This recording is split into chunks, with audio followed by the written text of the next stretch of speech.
Hello everyone, আসসালামু আলাইকুম। কেমন আছেন সবাই?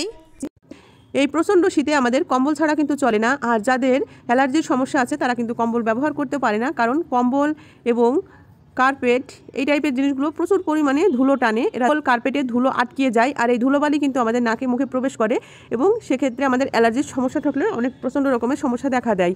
তো এখন আমি এমন একটি টিপস আপনাদের সাথে শেয়ার করব, যেভাবে আপনারা কম্বল ওয়াশ করলে আপনাদের কিন্তু যাদের অ্যালার্জির সমস্যা আছে তারাও কম্বলটা ব্যবহার করতে পারবেন, আপনাদের আর ধুলোবালির কোনো সমস্যা হবে না এবং কম্বল থাকবে চিরদিন নতুনের মতো। কম্বল কষ্ট করে আপনাদের আর ওয়াশিং মেশিনে ধোয়াও লাগবে না এবং বাইরে দিয়ে ড্রাই ক্লিনও করা লাগবে না। তো চলুন দেখা যাক আজকে আমি কিভাবে কম্বলটা ওয়াশ করি। তো প্রথমে আমি এখানে নর্মাল পানি নিয়ে নিয়েছি। আমি কিন্তু আজকে সিঙ্গেল কম্বল পরিষ্কার করব, ডাবল পাটের কম্বল না। তো তার জন্য মানে এখানে 1/2 লিটার পরিমাণ পানি লাগবে। এটা কিন্তু নর্মাল পানি, এটা গরম পানি নয়। আর লাগবে শ্যাম্পু। আপনারা যেই শ্যাম্পু ব্যবহার করেন সেটাতেই চলবে, তবে ব্ল্যাক কালারের শ্যাম্পুটা অ্যাভয়েড করবেন। ব্ল্যাক কালারের শ্যাম্পুটা দেওয়ার দরকার নেই। তো এখানে আমি 1 চামচ পরিমাণ শ্যাম্পু নিয়ে নিলাম 1/2 লিটার পানির ভিতরে। আর নিয়ে নিব হোয়াইট ভিনেগার, সাদা সিরকা আর কি, যেটা আমরা খাই আর কি। আমি সাদা সিরকা নিয়ে নিচ্ছি 1 চামচ। আর নিয়ে নিব স্যাভলন। স্যাভলনটা অবশ্যই দেওয়ার চেষ্টা করবেন, কারণ স্বাস্থ্যসম্মতভাবে পরিষ্কার করাটাই উত্তম। স্বাস্থ্য ঝুঁকি তো কখনোই নেওয়া যাবে না। তো এখানে আমি স্যাভলনও নিয়ে নিব 1 চামচ। আপনারা চাইলে এখানে কমফোর্ট ব্যবহার করতে পারেন। কমফোর্ট যদি থাকে সেটাও আপনারা 1 চামচ পরিমাণ নিয়ে নেবেন। তো আজকে আমি কমফোর্ট দিব না, এ কারণেই যে আমার শ্যাম্পুতে খুবই সুন্দর একটি সেন্ট আছে, একটা মিষ্টি সেন্ট আছে, তাই এখানে কমফোর্ট দেওয়ার প্রয়োজন নেই। আপনারা চাইলে কিন্তু সুন্দর একটি ঘ্রাণ নিয়ে আসার জন্য আপনারা কমফোর্ট দিয়ে নিতে পারেন। কেননা কম্বল ব্যবহার করতে করতে কম্বলে কিন্তু একটা বাজে গন্ধ হয়ে যায়, তো সেটা দূর হয়ে যাবে কমফোর্ট ব্যবহার করলে। তো যেহেতু আমার শ্যাম্পুতে খুবই সুন্দর একটি সেন্ট আছে, তাই আমি কমফোর্ট দিচ্ছি না। আমার এই সেন্টটাই খুবই ভালো লাগে। এখন এই পানিটা আমি একটি স্প্রে বোতলে ঢেলে নিচ্ছি। আপনারা চেষ্টা করবেন এভাবে স্প্রে বোতলে ঢেলে নেওয়ার। যদি আপনাদের বাসায় স্প্রে বোতল না থাকে সেক্ষেত্রে আপনারা যেটা করবেন সেটাও আমি বলে দিচ্ছি।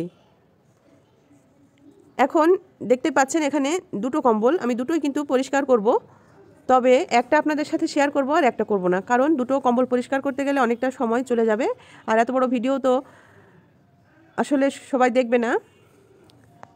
তো এখন এই দুটো কম্বলই পরিষ্কার করব। তো একটা আমি রেখে দিচ্ছি আর একটা এখন পরিষ্কার করে দেখাচ্ছি। আর ওয়াশিং মেশিনে কম্বল পরিষ্কার করলে কি হয় সেটাই দেখাচ্ছি। আমি এই কম্বলটা ওয়াশিং মেশিনে পরিষ্কার করেছিলাম, তো করার পরে দেখতে পাচ্ছেন কম্বলের কিন্তু সফটনেসটা চলে গেছে, কম্বল পুরনো হয়ে গেছে, কম্বলের যে সফট ভাবটা চলে গেছে, আর এটা কিন্তু ব্যবহার করেও আর সেই কমফোর্টটা পাওয়া যায় না। আর এই কম্বলগুলো এখনও কিন্তু আমি ওয়াশিং মেশিনে ধুই নাই, এভাবে পরিষ্কার করি। দেখুন এখন পর্যন্ত সফট আছে এবং নতুনের মতো আছে। এখন এই কম্বলটা আমি আপনাদের পরিষ্কার করে দেখাচ্ছি। এই কম্বল পরিষ্কার করতে লাগবে এরকম একটি ব্রাশ, আর আমার এই ব্রাশটা কিন্তু কোট পরিষ্কার করা ব্রাশ। আপনারা চাইলে এরকম একটি ব্রাশ কিনে নেবেন, আর যদি বাসায় থাকে তাহলে তো খুবই ভালো। এই ব্রাশগুলোর ব্রিসেলগুলো খুবই কিন্তু সফট হয়, সেক্ষেত্রে কম্বলের কিন্তু কোনো ক্ষতি হয় না। কোনো শক্ত ব্রাশ দিয়ে কম্বল পরিষ্কার করতে যাবেন না, সেক্ষেত্রে কম্বলের কিন্তু ক্ষতি হবে। এখন আমি এই স্প্রে দিয়ে পুরো কম্বলটা স্প্রে করে নিচ্ছি। খুব বেশি ভেজানোর কোনো দরকার নেই, পুরো কম্বলে এভাবে স্প্রে করে দিব। আর সত্যি বলছি, আপনারা বিশ্বাস করবেন, আপনারা বাসায় ট্রাই করবেন, এভাবে কম্বল পরিষ্কার করে আপনার কম্বল কিন্তু কোনো দিন পুরনো হবে না, সারা জীবন কিন্তু নতুনের মতোই থাকবে। আর এভাবে পরিষ্কার করলে আপনাদের ড্রাই ক্লিনও করতে হবে না এবং ওয়াশিং মেশিনে দিয়ে কম্বল ধোয়ারও কোনো প্রয়োজন হবে না। মাসে যদি আপনারা 2 বার এভাবে পরিষ্কার করেন তাহলে দেখবেন আপনাদের কম্বল থাকবে সারা জীবন নতুনের মতো এবং কম্বলে কোনো দুর্গন্ধ হবে না। তো আমি যেভাবে সার্কুলার মোশনে ঘুরিয়ে ঘুরিয়ে পরিষ্কার করছি, এভাবে ঘুরিয়ে ঘুরিয়ে পরিষ্কার করবেন এবং দেখবেন ব্রাশে কিন্তু প্রচুর পরিমাণে ধুলোবালি আসবে, সেগুলো মুছে নেবেন, আবার পরিষ্কার করবেন। আর কম্বলের মাঝখানের থেকে কম্বলের চারপাশে কিন্তু বেশি ময়লা হয়, কারণ সেগুলো হাতের স্পর্শে আসে। তো চারপাশটা কিন্তু একটু ভালো করে পরিষ্কার করবেন ঘষে ঘষে। এভাবে আমি দেখতে পাচ্ছেন উল্টা দিকে, মানে কম্বলের যেই লোমশ ভাবটা থাকে সেগুলোর উল্টা দিকে আমি ঘুরিয়ে ঘুরিয়ে পরিষ্কার করছি, আবার সোজা দিকেও কিন্তু এভাবে টেনে টেনে পরিষ্কার করছি। এভাবে পরিষ্কার করলে হয় কি, কম্বলের ভিতরে যেই ধুলোগুলো থাকে সেগুলো খুব সহজেই বেরিয়ে আসে। আর এভাবে কম্বল পরিষ্কার করলে যাদের অ্যালার্জি আছে তারাও কিন্তু কম্বল নিমেষেই ব্যবহার করতে পারবে, তাদেরও কিন্তু কোনো অ্যালার্জির সমস্যা হবে না, কারণ ধুলোবালি গভীর থেকে বেরিয়ে আসছে।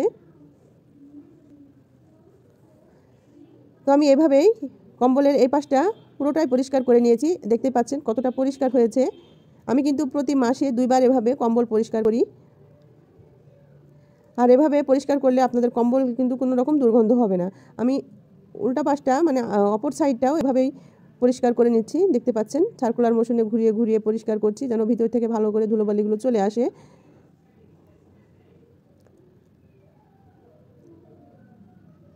আর সাইডগুলো ঠিক সেম পদ্ধতিতে আমি পরিষ্কার করে নিচ্ছি। তো এভাবে পরিষ্কার করে নেওয়ার পরে খুবই কড়া রোদ্রে দিতে হবে। এখানে কিন্তু কম্বলটা হালকা হালকা ভিজে গেছে, কারণ আমি দেখতেই পাচ্ছেন সেটাগুলো তো আমি স্প্রে করেছি। আপনারা যদি সম্ভব হয় ছাদে কড়া রোদ্রে দিয়ে আসবেন, আর যদি আপনাদের বেলকনিতে যদি রোদ লাগে তাহলে বেলকনিতেও দিতে পারেন। তো আমি এভাবে কিন্তু কম্বলটা বেলকনিতে দিয়ে দিচ্ছি। তো আশা করছি আজকের এই টিপসটি আপনাদের অনেক কাজে আসবে। আপনারা এভাবে কম্বল ওয়াশ করবেন, জীবনে আপনাদের কম্বল কোনো দিন ড্রাই ক্লিন করা লাগবে না এবং ওয়াশিং মেশিনে দিয়ে নষ্টও করা লাগবে না। তো দেখতে পাচ্ছেন কম্বলটা কিন্তু খুব সুন্দরভাবে পরিষ্কার হয়ে গেল। এখন আমি সারাদিন এভাবে এপাশ ওপাশ উল্টিয়ে শুকিয়ে নিব। শুকিয়ে নিলেই দেখবেন কম্বলটা অনেক সফট হয়ে যাবে এবং কম্বলটা নতুনের মতো হয়ে যাবে। তো সবাই ভালো থাকবেন। আল্লাহ হাফেজ। আসসালামু আলাইকুম।